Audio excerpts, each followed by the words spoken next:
నమస్కారం, n times కి స్వాగతం. హెడ్లైన్ చూద్దాం.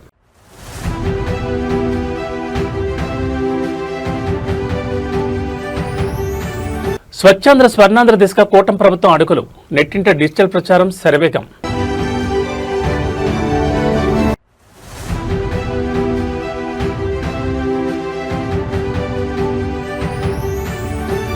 వైసీపీ మాజీ మంత్రి కుమారుడి వివాదంతో హీటెక్కిన ఏపీ రాజకీయం. సోషల్ మీడియాలో పీక్స్కు చేరిన వార్.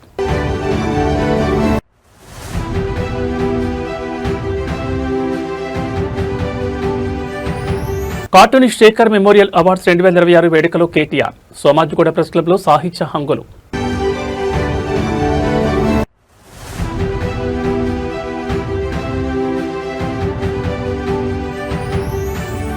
బాన్సువాడ ప్రభుత్వ ఆసుపత్రి నిర్లక్ష్యంపై హరీష్ రావు నిప్పులు. నిమ్స్లో బాలింతల పరామర్శ. ఇక డీటెయిల్స్ చూస్తే, ఆంధ్రప్రదేశ్ రాష్ట్ర సమగ్ర ప్రగతి, పర్యావరణ పరిరక్షణ లక్ష్యంగా కూటమి ప్రభుత్వం సరికొత్త సంకల్పంతో ముందుకు సాగుతోంది. ఇందులో భాగంగా స్వచ్ఛాంధ్ర స్వర్ణాంధ్ర అనేది కేవలం ఒక ప్రభుత్వ కార్యక్రమం మాత్రమే కాదు, రాష్ట్రంలోని ప్రతి పౌరుడు తమ దైనందిన జీవితంలో భాగం చేసుకోవాల్సిన ఒక గొప్ప జీవన విధానం అంటూ సోషల్ మీడియా వేదికగా సాగుతున్న డిజిటల్ ప్రచారం ఇప్పుడు అందరినీ ఆకట్టుకుంటోంది. స్వచ్ఛత అనేది ప్రతి ఒక్కరి కనీస బాధ్యతని, స్వర్ణాంధ్ర నిర్మాణం ప్రతి పౌరుడి సంకల్పం కావాలని కూటమి నేతలు పిలుపునిస్తున్నారు. ఈ మార్పు సమాజంలో క్షేత్రస్థాయి నుంచి రావాలంటే విద్యాలయాలే సరైన వేదికలని ప్రభుత్వం భావిస్తోంది. పాఠశాలల్లో పిల్లలకు కేవలం పుస్తకాల్లోని చదువు మాత్రమే కాకుండా వ్యక్తిగత పరిశుభ్రత, వ్యర్థాల నిర్వహణ, పర్యావరణ పరిరక్షణతో పాటు సామాజిక బాధ్యతలపై ప్రాథమిక స్థాయి నుంచి అవగాహన కల్పించాల్సిన అవసరం ఎంతైనా ఉంది.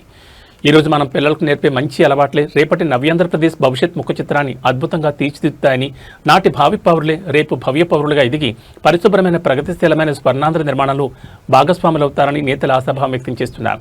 ముఖ్యమంత్రి చంద్రబాబు విజన్ తగ్గట్లుగా సీనియర్ నేత దేవినేని ఉమా సహా కూటమి శ్రేణులు ఇది మంచి ప్రభుత్వం అనే స్లోగన్తో ఈ కార్యక్రమాన్ని ప్రజల్లోకి బలంగా తీసుకెళ్తున్నారు. రాష్ట్ర వ్యాప్తంగా పచ్చదనం, పరిశుభ్రతను పెంపొందించేందుకు ప్రభుత్వం తీసుకుంటున్న ఈ చర్యలు మరియు నెట్టింట ట్రెండ్ అవుతున్న ఈ పోస్టులు ఇప్పుడు రాష్ట్ర వ్యాప్తంగా హాట్ టాపిక్ గా మారాయి. క్లాసెస్ నుంచి కూడా ఏ ప్లాస్టిక్ యూజ్ చేయకుండా అలాగే అవేర్నెస్ క్రియేట్ చేయాలని ఇప్పటి నుంచి ఏ క్లాస్. ఇప్పుడు మీ క్లాసెస్ లో ఎంత వరకు స్టూడెంట్స్ లో అవేర్నెస్ వచ్చింది? సార్ మేము అవేర్నెస్ రావడం కోసం మంత్లీ మా ప్రిన్సిపల్ సార్ మాకు ఇన్స్ట్రక్షన్స్ ఇస్తారు. ఇంకా మేము ప్రతి క్లాస్కి వెళ్ళి మా టీచర్స్ ఇంకా మేము వాళ్ళకి అవేర్నెస్ ఇస్తాం సార్. అంటే మీరు ఎక్కువ సిరమిక్ ప్లాస్టిక్ వాడకుండా స్టీల్ ప్లేట్స్ ఎక్కువ సపోర్ట్ చేస్తున్నాం సార్. Steel plates, bottles. ఇప్పుడు ఎంత వరకు మీలో awareness? What is net zero? Avoiding the plastic or anything waste at near to zero. We are trying our best, sir. Yes. Also every third Saturday ఒక slot తీసుకుంటాం sir. General గా ఒక class ని తీసుకుంటాం. అట్లా అన్ని క్లాసెస్ కి మెల్లమెల్లగా అవేర్నెస్ మొత్తం స్ప్రెడ్ అవుద్ది సార్. ఇప్పుడు ఎవ్రీ సాటర్డే మీకు అందరికి స్వచ్ఛాంధ్రప్రదేశ్, స్వర్ణాంధ్రప్రదేశ్ కార్యక్రమం ఇచ్చాం. ఎంతవరకు మీరు ఎన్ని ఉపయోగించుకోగలుగుతున్నారు? ఆ రోజు అవేర్నెస్ గానీ, డిస్కషన్ గానీ, డిబేట్ గానీ. ఆంధ్రప్రదేశ్ రాజకీయాల్లో అధికార కూటమి, విపక్ష వైసీపీ నేతల మధ్య సోషల్ మీడియా వేదికగా సాగుతున్న వార్ మరోసారి పీక్స్కు చేరింది. వైసీపీ ప్రభుత్వ హయాంలో పనిచేసిన ఒక మాజీ మంత్రి కుమారుడికి సంబంధించిన వివాదాస్పద ఉదంతం, దానిపై తాజాగా వైసీపీ అధినేత వైఎస్ జగన్మోహన్ రెడ్డి స్పందించిన తీరు ఇప్పుడు రాష్ట్ర వ్యాప్తంగా చర్చనీయాంశంగా మారింది. జగన్ మాట్లాడిన మాటలపై కూటమి శ్రేణులు మరియు నెటిజన్లు సోషల్ మీడియాలో తీవ్రస్థాయిలో మండిపడుతున్నారు.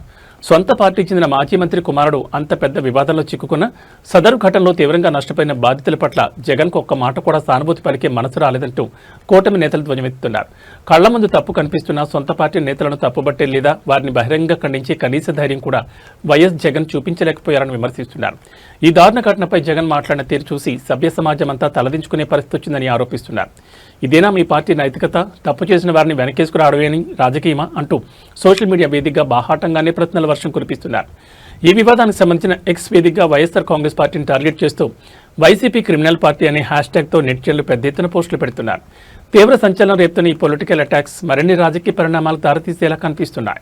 సిదిరి అప్పలరాజు కొడుకు 18 ఏళ్ల పిల్లోడు బైకు తోలుతా ఉండి కర్మవశాత్తు బైకు తోలుతా ఉండి ఎవరిలో గుద్ది బైకు తోలుతా ఉండి ఒక మనిషి చనిపోయాడు. యాక్సిడెంట్లు అవుతా ఉంటాయి.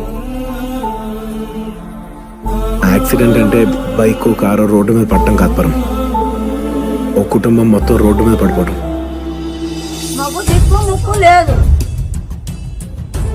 మరి నీళ్లతో పెడుతున్నావా జ్వరంతో ఉన్న పిల్లాడికి? ఏడ్ చేస్తున్నా పరిస్థితి అన్నా చేస్తావు మా ఆయన ఏడ్ చేస్తా. ఆవులు మనసు కరిగితే 10 రూపాయలు ఇచ్చి బిస్కెట్ కావాలో తెచ్చిస్తే మా ఆయన పెడుతున్నాను పిల్లలకి మరి నేను అక్కడికి వెళ్ళి తెచ్చి పెట్టేస్తాను. మా ఆయన చచ్చిపోయిన రోజు కూడా మా అక్కడ 10 రూపాయలు లేదు. సిదిరి అప్పలరాజు కొడుకు 18 ఏళ్ళ పిల్లోడు. సిదిరి అప్పలరాజు డాక్టర్, పలాస ఎమ్మెల్యే, మంత్రి, ఫిషింగ్ మంత్రి మన ప్రభుత్వంలో. నువ్వు అంత డబ్బుగాలోడు అయితే నీకు అవులేడు చేయలేరా? నీకు పదవి ఉన్నదని నీకు ఏడు చేయలేము. నిజమే, మేము చేయలేము. డబ్బు ఉందో ధనం ఉందో బియ్యం ఉందో చూడండి ఒకసారి వెళ్ళి. ఈ అమ్మాయి అబద్ధం చెప్తున్నాను. 1,50,000. రాజకీయ విమర్శలు ప్రతి విమర్శల మధ్య నిత్యం బిజీగా ఉండే బీఆర్ఎస్ వర్కింగ్ ప్రెసిడెంట్ కేటీఆర్ ఆదివారం ఒక వినూత్నమైన ఆహ్లాదకరమైన సాహిత్య కళావేదికపై మెరిశారు. ప్రముఖ కార్టూనిస్ట్ శేఖర్ స్మారకార్థం సోమాజిగూడ ప్రెస్ క్లబ్లో నిర్వహించిన కార్టూనిస్ట్ శేఖర్ మెమోరియల్ అవార్డ్స్ 2026 ప్రదానోత్సవానికి ఆయన ముఖ్య అతిథిగా హాజరయ్యారు. ఈ సందర్భంగా ప్రతిభావంతులైన కార్టూనిస్ట్ ఎం నారు, చిత్రకారుడు కోరెళ్ల శ్రీనివాసులకు కేటీఆర్ చేతుల మీదుగా పురస్కారాలు అందజేశారు. ఈ వేదికపై కేటీఆర్ మాట్లాడుతూ నిత్యం రాజకీయ ఒత్తిడిలో ఉండే తమకు ఇలాంటి కవులు, రచయితలు, చిత్రకారుల వేదికలు ఎంతో ఉపశమనాన్ని, పాత జ్ఞాపకాలను అందిస్తాయని ఆనందం వ్యక్తం చేశారు. ఒక చిత్రం 1000 పదాలతో సమానమంటూ కార్టూన్లు సమాజంపై చూపే ప్రభావాన్ని కొనియాడారు. ఇదే క్రమంలో తనకు అంతర్జాతీయంగా బిల్ వాటర్సన్ సృష్టించిన Calvin and Hobbes cartoon scripts అంటే ఎంతో ఇష్టమని తన మనసులోని మాటను పంచుకున్నారు. అలాగే తెలుగులో ఈనాడు, శ్రీధర్, సాక్షి శంకర్ వంటి ప్రముఖుల ప్రతిభను ప్రశంసించారు. దేశంలో ప్రస్తుతం మహాత్మా గాంధీ చూపిన సిద్ధాంతాల అవసరం ఎంతైనా ఉందన్న కేటీఆర్ మత విశ్వాసాలు వ్యక్తిగతమని, పరస్పర గౌరవంతో సమాజం ముందుకు సాగాలని ఆకాంక్షించారు. ముఖ్యంగా తెలంగాణ ఉద్యమ సమయంలో కార్టూనిస్ట్ శేఖర్ గీసిన చిత్రాలు ప్రజల్లో ఉద్యమ స్ఫూర్తిని రగిలించాయని కేటీఆర్ గుర్తు చేసుకున్నారు. తీవ్ర అనారోగ్యంలోనూ తెలంగాణ బిల్లు పార్లమెంట్లో ఆమోదమైన రోజున శేఖర్ గణపాట్కు వెళ్లి ఆనందించిన ఘటన తనను ఎంతో కదిలించిందన్నారు. అయితే జూన్ 2, 2014 తెలంగాణ రాష్ట్రం ఏర్పడక ముందే ఆయన మరణించడం దురదృష్టకరమన్నారు. జీవితంలో గెలుపోటములు సహజమని, అధికారంలో ఉన్నా లేకపోయినా ప్రజలకు మేలు చేయడమే ప్రజాప్రతినిధుల కర్తవ్యమని స్పష్టం చేశారు.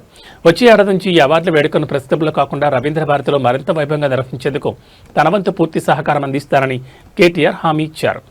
అందరికీ నమస్కారం. గౌరవనీయులు, పెద్దలు, ఈరోజు శేఖర్ గారి మెమరీలో వారి స్మారకార్థం ఇస్తున్న ఈ పురస్కారాల కార్యక్రమానికి అధ్యక్షత వహిస్తున్న ప్రొఫెసర్ రఘు గారు, గౌరవనీయులు ఈరోజు స్మారకోపన్యాసం చేసిన పెద్దలు ప్రొఫెసర్ బెల్లి యాదయ్య గారు, అట్లాగే పురస్కార గ్రహీతలు పెద్దలు శ్రీ కోరెళ్ల శ్రీనివాస్ గారు, శ్రీ నారు గారు, అలాగే ఈరోజు ఈ కార్యక్రమానికి నన్ను ఆహ్వానించిన పెద్దలు గౌరవనీయులు ప్రముఖ కార్టూనిస్ట్, మీ అందరికీ సుపరిచితులు, ఆప్తులు, గౌరవనీయులు, ప్రపంచ స్థాయికి తెలంగాణ కార్టూన్ల సత్తాని, తెలంగాణ యొక్క ఆర్టిస్టుల సత్తాని, చిత్రకారుల సత్తాని తీసుకెళ్లిన గౌరవనీయులు పెద్దలు మా శంకరన్నకు, అట్లాగే ఈరోజు ఈ కార్యక్రమానికి మరి మా మిత్రులు 10 ఏళ్ల కిందట కలిసినప్పటికీ ఇప్పుడు గుర్తుపెట్టుకుని మరి నాకు రాజకీయ నాయకులు అంటే పెద్ద ఇష్టం లేదని మొహమాటం లేకుండా అది కూడా మైక్లోనే చెప్పిన మా పొలిటికలీ ఇన్కరెక్ట్ బట్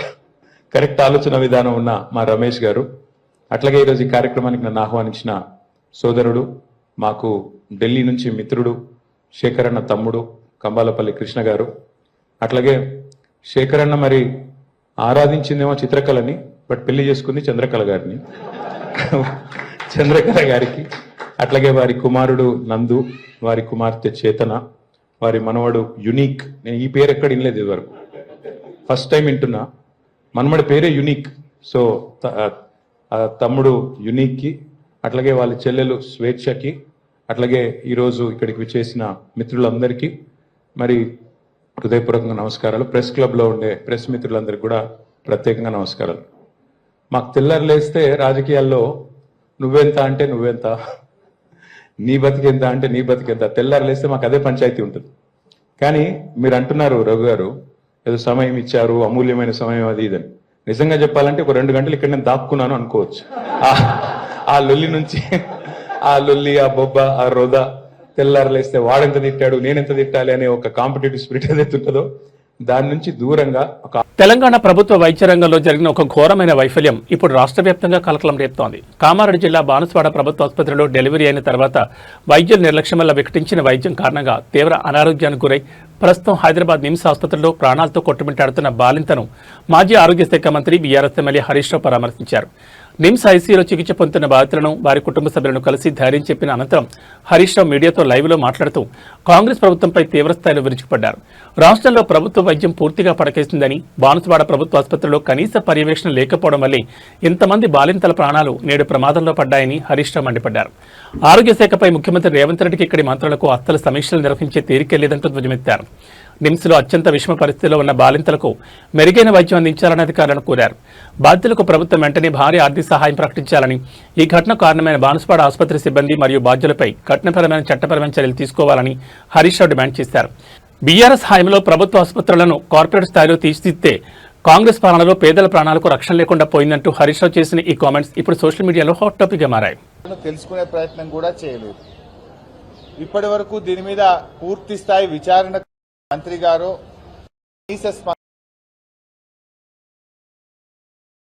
కావస్తున్న రాష్ట్ర ప్రభుత్వం నుంచి కనీస స్పందన కూడా లేదు. ఇప్పటి వరకు ఒక శాసనసభ్యుడో, ఒక మంత్రి గారో, వైద్య ఆరోగ్య శాఖ ఒక ఉన్నతాధికారో వచ్చి పరామర్శించిన పాపాన పోయింది లేదు. సంఘటన ఎందుకు జరిగింది అని పూర్వాపరాలను తెలుసుకునే ప్రయత్నం కూడా చేయలేదు. ఇప్పటి వరకు దీని మీద పూర్తి స్థాయి విచారణకు కూడా ఆదేశించలేదు.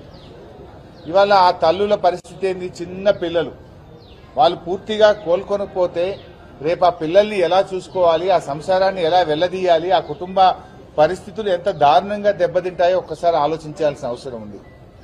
10వ తేదీ 6గురికి మీరు సిజరింగ్ చేశారు. ఎప్పుడైతే వాళ్ళకి ఇన్ఫెక్షన్ వచ్చిందో మరి మళ్ళీ 11వ తేదీ ఎందుకు చేశారు? ఒకవేళ 10వ తేదీ సిజరింగ్ చేసిన వాళ్ళు రాత్రి నుంచే మోషన్స్, వామిటింగ్స్, చలి జ్వరంతో బాధపడుతున్నప్పుడు అదే థియేటర్లో మళ్ళీ 11వ తేదీ మరో 4గురికి కూడా సిజరింగ్ చేయడం వల్ల ఆ 4గురు కూడా ఎఫెక్ట్ అయినారు. అంటే ఇక్కడ వాళ్ళని మేము మాట్లాడినప్పుడు 2 విషయాలు చెప్తా ఉన్నారు. పేషెంట్స్ యొక్క అటెండెంట్స్ కానీ, పేషెంట్స్ కానీ, థియేటర్లో ఉన్నటువంటి ఇన్ఫెక్షన్ మాకు సోకింది, థియేటర్ మెయింటెనెన్స్ సరిగా లేకపోవడం వల్ల మేము 10 మందిని డాక్టర్ల నిర్లక్ష్యానికి బలయ్యాము అని చెప్పి చెప్తా ఉన్నారు. ఇంకొక పేషెంట్ అటెండెంట్ ఏమంటున్నారంటే కాలం చెల్లిన మందులు వాడారు, ఎక్స్పైర్డ్ మెడిసిన్ మాకు ఇవ్వడం వల్ల మాకు ఈ పరిస్థితి ఏర్పడ్డది అని చెప్పి ఇంకొక పేషెంట్ యొక్క అటెండెంట్స్ చెప్తా ఉన్నారు. భారత అంతరిక్ష పరిశోధన రంగంలో సరికొత్త చరిత్ర సృష్టించిన హైదరాబాద్కు చెందిన స్టార్టప్ సంస్థ స్కైరూట్ ఏరోస్పేస్ సాధించిన అద్భుత ఘనతపై ప్రధాని నరేంద్ర మోడీ ప్రశంసల జల్లు కురిపించారు. పార్లమెంట్ సమావేశాల ప్రారంభానికి ముందు దేశ రాజధాని ఢిల్లీలో మీడియాతో మాట్లాడిన ప్రధాని స్కైరూట్ సక్సెస్ కావడం దేశానికి గర్వకారణమని కొనియాడారు. కేవలం 28 ఏళ్ల యువత ఒక రాకెట్ ను విజయవంతంగా రోదస్సులోకి పంపించారని, భారత అంతరిక్ష ప్రస్థానంలో ఇది అత్యంత కీలకమైన ఘట్టమని ఆయన అభివర్ణించారు. దేశ ఆర్థిక ప్రగతి గురించి ప్రధాని మోడీ మాట్లాడుతూ ప్రపంచ దేశాలన్నీ ఆర్థిక ఒడిదుడుకులు ఎదుర్కొంటున్న భారతదేశం మాత్రం ఏకంగా 7.7% ఆర్థిక వృద్ధి రేటును నమోదు చేస్తూ దూసుకుపోతోందని స్పష్టం చేశారు. ఈ వృద్ధి రేటు దేశ ప్రగతికి, ప్రభుత్వ సరైన విధానాలకు నిదర్శనమని పేర్కొన్నారు. ఇదే తరుణంలో ప్రారంభం కానున్న పార్లమెంట్ సమావేశాల గురించి ప్రధాని కీలక వ్యాఖ్యలు చేశారు. ఉభయ సభలు సమావేశాలు సజావుగా సాగేందుకు, అత్యంత ఫలప్రదమైన చర్చలు జరిగేందుకు ఎంపీలందరూ పూర్తి స్థాయిలో సహకరించాలని పీఎం మోడీ పిలుపునిచ్చారు. యువత సాధిస్తున్న విజయాలు, దేశ ఆర్థిక వృద్ధిపై ప్రధాని చేసిన ఈ వ్యాఖ్యలు ఇప్పుడు దేశవ్యాప్తంగా డిజిటల్ ప్లాట్ఫామ్స్ లో ట్రెండ్ అవుతున్నాయి. अनेक सिद्धियां प्राप्त की है और देशवासी गर्व से भर जाए, इस प्रकार की सिद्धियों का सिलसिला चला है. चाहे राष्ट्रीय हो, अंतर्राष्ट्रीय हो और अब तो अंतरिक्ष भी हो, एक प्रकार से भारत के लिए गर्व के पल रहे हैं. पिछले वर्ष मॉनसून सत्र के ठीक पहले भारतीय नागरिक इंटरनेशनल स्पेस स्टेशन पर पहुंचा था और कल ही परसों भारत का एक युवा स्टार्टअप, उसने बहुत बड़ी सिद्धि प्राप्त की है. विश्व के कम ही देश हैं जहां इस प्रकार से प्राइवेट ఆంధ్రప్రదేశ్ రాజకీయాల్లో మరో సంచలన ల్యాండ్ స్కేమ్ ఉదంతం కలకలం రేపుతోంది. వైఎస్ఆర్ కాంగ్రెస్ పార్టీ సీనియర్ నేత ఆంధ్రప్రదేశ్ అసెంబ్లీ మాజీ స్పీకర్ తమ్మినేని సీతారాంకు భూ కుంభకోణం కేసులో గట్టి షాక్ తగిలింది. సుమారు 4 కోట్ల రూపాయల విలువైన భూ వివాదంలో ఆయనతో పాటు ఆయన కుటుంబ సభ్యులపై పోలీసుల దర్యాప్తు అత్యంత ముమ్మరంగా సాగుతోంది. ఈ కేసు వివరాల్లోకి వెళ్తే నకిలీ పత్రాలు, తప్పుడు మరణ ధృవీకరణ పత్రాన్ని సృష్టించి సుమారు 900 చదరపు గజాల విలువైన ల్యాండ్ను తమ్మినేని సీతారాం కుమారుడు తమ్మినేని చిరంజీవి నాగ్ పేరుపై అక్రమంగా నమోదు చేసినట్లు బలమైన ఆరోపణలు వచ్చాయి. ఈ వ్యవహారంపై రంగంలో దిగిన పోలీసులు కేసు నమోదు చేసి లోతుగా దర్యాప్తు చేస్తున్నారు. కేవలం కుమారుడే కాకుండా ఈ 5 కోట్ల రూపాయల విలువైన భూదంతా వెనుక మాజీ స్పీకర్ తమ్మినేని సీతారాం, అలాగే ఆయన భార్య తమ్మినేని వాణి పాత్ర కూడా ఉందనే అనుమానాలతో పోలీసులు ఆ కోణంలో కూడా విచారణ వేగవంతం చేశారు. కూటమి ప్రభుత్వం అధికారంలోకి వచ్చిన తర్వాత గత వైసీపీ ప్రభుత్వ హయాంలో జరిగిన ల్యాండ్ గ్రాంబింగ్స్ మరియు అక్రమాలపై ప్రత్యేక ఫోకస్ పెట్టిన తరుణంలో మాజీ స్పీకర్ తమ్మినేని సీతారాం కుటుంబంపై ఈ తరహా క్రిమినల్ దర్యాప్తు జరగడం ఏపీ రాజకీయాల్లో హాట్ టాపిక్గా మారింది. ఈ కేసులో పోలీసులు ఎలాంటి ఆధారాలు సేకరించారు, తదుపరి అరెస్టులు ఉంటాయా అనే అంశాలపై సర్వత్రా ఉత్కంఠ నెలకొంది. దీనికి సంబంధించి ఏదైనా ఉంటే అడగచ్చు.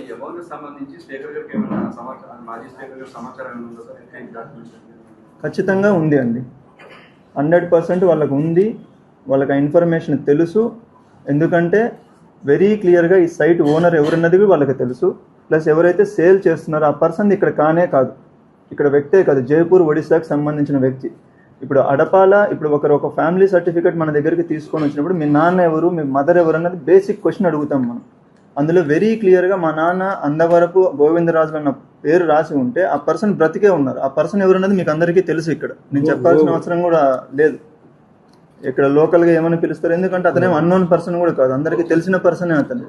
సో అంత క్లియర్గా ఉన్నప్పుడు ఇది క్లియర్ క్రిమినల్ కన్స్పిరసీ. ఆ సైట్ ఏదైతే ఉందో ఆంధ్రప్రదేశ్లో కూటమి నాయకుల అరాచకాలు రోజురోజుకు మితిమీరిపోతున్నాయంటూ సోషల్ మీడియా వేదికగా తీవ్ర దుమారం రేగుతోంది. మొన్న గుంటూరు జిల్లాలో జరిగిన ఘటన మరొక ముందే నేడు కడప జిల్లాలో మహిళలపై తెలుగుదేశం పార్టీ నాయకులు జరిపిన దాడి తీవ్ర సంచలనంగా మారింది. కడప జిల్లాలో ఓ స్థల వివాదానికి సంబంధించి టీడీపీ అనుబంధ విభాగం టీఎన్ఎస్ఎఫ్ జిల్లా అధ్యక్షుడు బొజ్జల తిరుమలేష్ ల్యాండ్ సెటిల్మెంట్ పేరిట తీవ్ర అరాచకానికి పాల్పడినట్లు ఆరోపణలు వస్తున్నాయి. వివాదంలో ఉన్న స్థలంలోకి చొరబడి అక్కడ ఉన్న ఒక వృద్ధ మహిళపై తిరుమలేష్, అతని అనుచరులు దారుణంగా భౌతిక దాడి దిగారు. బాధితురాలను ఇచ్చుకెళ్తూ ఆమె జాకెట్ చించేసి తీవ్రంగా అవమానించినట్లు సమాచారం. అంతేకాకుండా రాడ్లు, కర్రలు, సుత్తులతో సదరు స్థలంలో హల్చల్ చేస్తూ అక్కడి వారిని భయభ్రాంతులకు గురిచేసిన విజువల్స్ ఇప్పుడు బయటకొచ్చాయి. ఈ దారుణానికి ఒడిగట్టిన టీఎన్ఎస్ఎఫ్ నేత బొజ్జల తిరుమలేష్ కడప మున్సిపల్ పరిధిలో కీలక నేతగా స్థానిక టీడీపీ ఎమ్మెల్యే మాధవిరెడ్డికి అత్యంత ముఖ్య అనుచరుడిగా ప్రచారంలో ఉన్నట్టు తెలుస్తోంది. అధికార పార్టీ అండ చూసుకుని మహిళలపై ఇలాంటి అరాచకాలకు తెగబడుతున్నారంటూ స్థానికులతో పాటు విపక్షాలు తీవ్ర ఆగ్రహం వ్యక్తం చేస్తున్నాయి. మహిళలకు రక్షణ కల్పించాల్సిన కూటమి ప్రభుత్వంలో సొంత పార్టీ నేతలే వృద్ధురాలపై ఇలా దాడికి తెగబడ్డంపై సర్వత్రా విమర్శలు వ్యక్తమవుతున్నాయి. ఈ ఘోర ఘటనపై పోలీసులు కేసు నమోదు చేసి ఎలాంటి చర్యలు తీసుకుంటారో చూడాలి. మరి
కర్ణాటకలోని బేలూరు హౌసన్ మార్గంలో నడిచే కేఎస్ఆర్టీసీ ప్రభుత్వ బస్సు ఒక యుద్ధ భూమిని తలపించింది.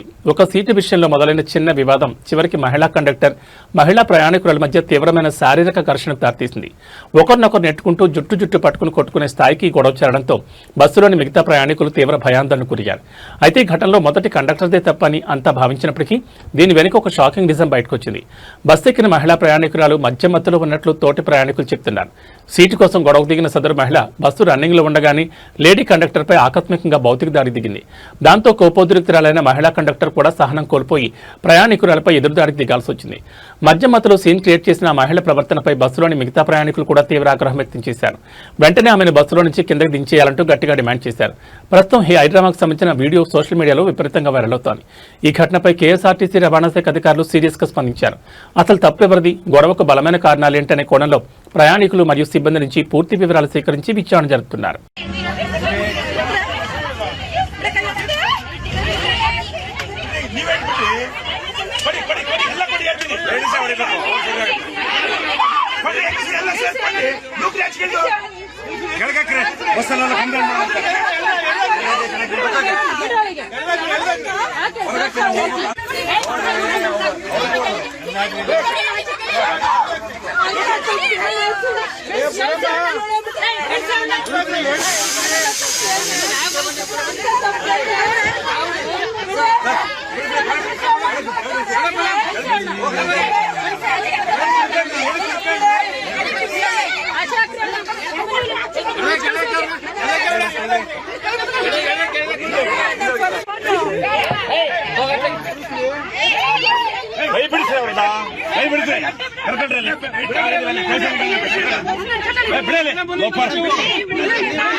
తెలంగాణలో రైతు రుణమాఫీ అంశం చుట్టూ సాగుతున్న రాజకీయాలు ఇప్పుడు మరింత వేడెక్కాయి. ముఖ్యమంత్రి సభలో రైతు రుణమాఫీపై నిలదీసిన ఓ సామాన్య పౌరుని పోలీసులు అక్రమంగా అరెస్ట్ చేయడంపై ప్రతిపక్ష బీఆర్ఎస్ పార్టీ తీవ్రస్థాయిలో ధ్వజమెత్తింది.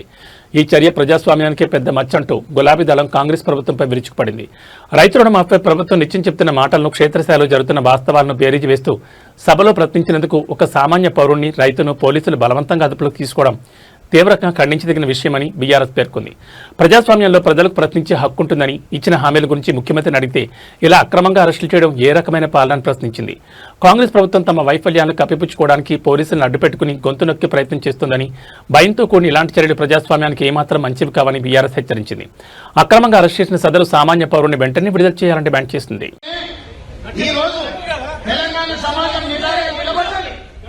ఎవరు మాట్లాడినా, ఎవరు ఇట్లాంటి వేషాలు వేసినా ఈ సమాజం నిలబడి ఎదుర్కొంటుంది.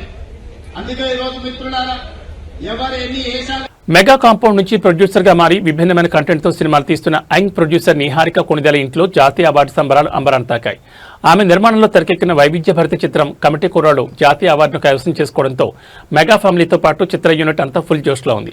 ఈ అద్భుత గంతపై మెగాస్టార్ చిరంజీవి ప్రత్యేకంగా నిహారికను అభినందించడం ఇప్పుడు నెట్టింట హాట్ టాపిక్ గా మారింది. ఈ జాతీయ అవార్డు విజయంపై నిహారిక కొణిదెల మాట్లాడుతూ ఒక అరుదైన మెగా సెంటిమెంట్ గుర్తు చేసుకుని సంతోషం వ్యక్తం చేశారు. గతంలో మెగా కాంపౌండ్ నుంచి వచ్చిన క్లాసిక్ మూవీ రుద్రవేణ చిత్రానికి తన తండ్రి నాగబాబు జాతీయ అవార్డు అందుకున్నారని, ఇప్పుడు దశాబ్దాల తర్వాత కూతురిగా నువ్వు నేషనల్ అవార్డు అందుకోవడం అత్యంత గర్వంగా ఉందంటూ పెదనాన్న చిరంజీవి తనను గుండెలకు హత్తుకుని ప్రశంసించారని నిహారిక ఎమోషనల్ అయ్యారు. చిరంజీవి ఇచ్చిన కాంప్లిమెంట్ పై నిహారిక తనదైన శైలిలో స్పందిస్తూ ఈ టాలీవుడ్ ఇండస్ట్రీకే ఆయనే ఒక ఫ్రైడ్, అలాంటి ఒక పెద్ద తోపే వచ్చి నన్ను నువ్వు తోపువమ్మా అంటుంటే నేను నిజంగానే తోపులా ఫీల్ అవుతా కదా అంటూ ఎంతో సంతోషంగా నవ్వేశారు. నిహారిక చేసిన ఈ కామెంట్స్ కమిటీ కుర్రోళ్ళు సినిమాకు జాతీయ పురస్కారం దక్కడంపై మెగా అభిమానులు సోషల్ మీడియాలో పెద్ద ఎత్తున కాంగ్రెస్ చెప్తున్నారు. I think Chiranjeevi garu and Surekha mummy they were very very happy. అంటే డాడీ కూడా చెప్పారు, ఎందుకంటే రుద్రవీణ అప్పుడు డాడీ వెళ్ళి తీసుకున్నారు national award. So he said అప్పుడు మీ నాన్న తీసుకున్నారు, ఇప్పుడు you are going to take the national award. It's a very very pride moment for us as a family అని. ఆయనే ఇండస్ట్రీకి ప్రైడ్ అని నేను ఫీల్ అవుతుంటా, ఆయన నన్ను ప్రైడ్ అనడం అనేది తోపే అంటుంటే నేను ఆబ్వియస్గా తోపులో ఫీల్ అవుతా కదా. So yeah, I'm very happy, very very happy. And Hyderabad మార్కెట్లో ఇవాళ పసిడి ధరలు స్వల్పంగా పెరిగాయి. అంతర్జాతీయ మార్కెట్ ప్రభావంతో పాటు స్థానిక డిమాండ్ కారణంగా గోల్డ్ రేట్లు స్వల్పంగా ఎగబాకాయి. తాజా ధరల ప్రకారం అత్యంత స్వచ్ఛమైన 24 క్యారెట్ల 10 గ్రాముల బంగారం ధర ఇవాళ ₹170 పెరిగి ₹1,43,460 చేరింది. అదేవిధంగా ఆభరణాల తయారీకి ఉపయోగించే 22 క్యారెట్ల 10 గ్రాముల పసిడి ధర కూడా ₹150 ఎగబాకి ప్రస్తుతం ₹131,500 పలుకుతోంది. ఇక బంగారం బాటలోని వెండి ధరలు కూడా భారీ స్థాయిలోనే ఉన్నాయి. మార్కెట్లో ప్రస్తుతం కేజీ వెండి ధర ₹2,34,900గా కొనసాగుతోంది. అయితే తెలుగు రాష్ట్రాలని వివిధ నగరాలను బట్టి, అలాగే స్థానిక బులియన్ మర్చెంట్స్ అసోసియేషన్లను బట్టి ఈ ధరల్లో స్వల్ప తేడాలు ఉండొచ్చని నిపుణులు చెప్తున్నారు. తెలుగు రాష్ట్రాల ప్రజలకు వాతావరణ శాఖ అత్యంత ముఖ్యమైన హెచ్చరిక జారీ చేసింది. ఎండలో ఉక్కపోతతో ఇబ్బంది పడుతున్న జనానికి ఉపశమనం కలిగిస్తూ బంగాళాఖాతంలో మరో అల్పపీడనం ఏర్పడబోతున్నట్లు భారత వాతావరణ కేంద్రం వెల్లడించింది. ఈ నెల 23 లేదా 24 తేదీల్లో బంగాళాఖాతంలో బలమైన అల్పపీడనం రూపుదిద్దుకోనుందని, దీని ప్రభావంతో రాబోయే వారం రోజుల పాటు దేశవ్యాప్తంగా భారీ నుంచి అతి భారీ వర్షాలు కురిసే అవకాశం ఉందని అధికారులు తెలిపారు. ఈ అల్పపీడన ప్రభావంతో దేశంలో మందగించిన రుతుపవనాలు తిరిగి బలంగా పుంజుకోనున్నాయి. ముఖ్యంగా నార్త్ సెంట్రల్ ఈస్ట్ ఇండియా పరిధిలోని రాష్ట్రాల్లో వారం రోజుల పాటు కుండపోత వర్షాలు పడతాయని ఐఎండీ పేర్కొంది. ఇక సౌత్ ఇండియా విషయానికి వస్తే దక్షిణ భారతంలోని పలు రాష్ట్రాల్లో కొన్ని చోట్ల మోస్తరు నుంచి భారీ వర్షాలు కురిసే ఛాన్స్ ఉంది. ప్రస్తుత ఉపరితల ఆవర్తన ప్రభావంతో ఇవాళ తెలుగు రాష్ట్రాల్లోని పలు జిల్లాల్లో విస్తారంగా వర్షాలు పడతాయని వాతావరణ శాఖ స్పష్టం చేస్తోంది. ఆంధ్రప్రదేశ్లోని శ్రీకాకుళం, మన్యం, పోలవరం, కృష్ణా, ఎన్టీఆర్, బాపట్ల, ప్రకాశం, నెల్లూరు, నంద్యాల, తిరుపతి జిల్లాలతో పాటు తెలంగాణలో రాజధాని హైదరాబాద్ సహా పలు జిల్లాల్లో ఇవాళ ఉరుములు మెరుపులతో కూడిన వర్షాలు కురిసే అవకాశం ఉంది. లోతట్టు ప్రాంతాల ప్రజలు, రైతులు అప్రమత్తంగా ఉండాలని అధికారులు సూచిస్తున్నారు. ఏబీ బులెటిన్ విశేషాలు. నమస్కారం.